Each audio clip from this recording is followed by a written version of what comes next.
25 जून 1975 की सुबह 8 बजे इमरजेंसी लगाने की घोषणा इंदिरा गांधी ने की थी, लेकिन वो रेडियो पर उसका जब प्रसारण आया तभी लोगों को पता लग पाया था। उन्होंने DIR के मुकदमे भी कायम कर लिए थे हम लोगों के खिलाफ।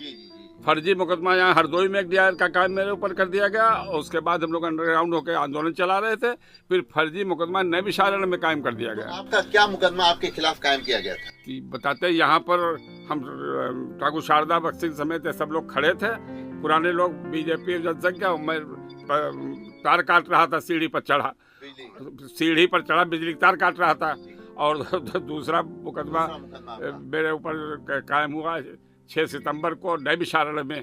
वहाँ एक कार्यकर्ताओं की मीटिंग थी, उसमें 8-9 लोग हमारे साथ थे। माननीय माधवराव दिवड़े जी, माननीय शिव प्रसाद जी, ये सब स्वर्गीय हैं, उस समय RSS के केंद्रीय नेता अधिकारी थे, तो वो उनके साथ में ही उनकी मीटिंग में गया हुआ था। वहीं हम लोग पकड़ लिए गए थे, और बाद में जब जीवन DIR के मुकदमे चलते रहे, हम लोगों को पता भी नहीं था कि FIR क्या लिखी गई। और फिर जब कुछ लोगों को हो सकता है कि जमानत वगैरह कुछ लोगों को मिलना शुरू हो गई, तो मेरे ऊपर, हृदय नाथ सिंह के ऊपर मीसा सर्व कर दिया गया।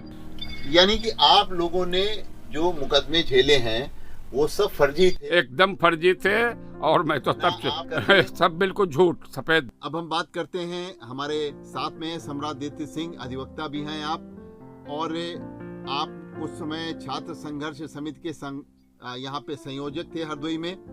तो आपको कब पता लगा इमरजेंसी का, और आपके ऊपर इमरजेंसी का क्या प्रभाव पड़ा? आपातकाल लगने के पहले से ही मैं चूंकि सक्रिय था, इसलिए 26 जून को ही प्रातः जानकारी हो गई। कितने सक्रिय कार्यकर्ता थे। यद्यपि मैं गाइड बाय RSS था, लेकिन विद्यार्थी परिषद संगठन में कार्यरत था, जो संगठन संघ का ही।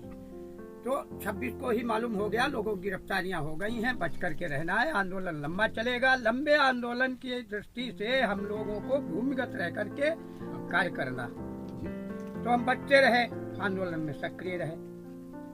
हरदोई में इमरजेंसी के दौरान किस तरीके की लोगों को परेशानियां आई, दिक्कतें आई? आपातकाल में जो गिरफ्तार हो गए वो कहाँ भेजे गए, इसकी जानकारी तत्काल नहीं हुई। घर के लोगों को भी प्रताड़ित किया गया, महिलाओं को, बच्चों को, सोते हुए बच्चों को उठा लिया गया और उनसे पूछा गया। बच्चों के भी टॉर्चर हुए, भूमिगत कार्यकर्ताओं के लिए घरों में महिलाओं को टॉर्चर किया गया। कहाँ है वो, कहाँ रहते हैं, तुमको नहीं मालूम, क्यों नहीं मालूम, इस तरीके से। लेकिन हम लोग भूमिगत रह करके काम करते रहे।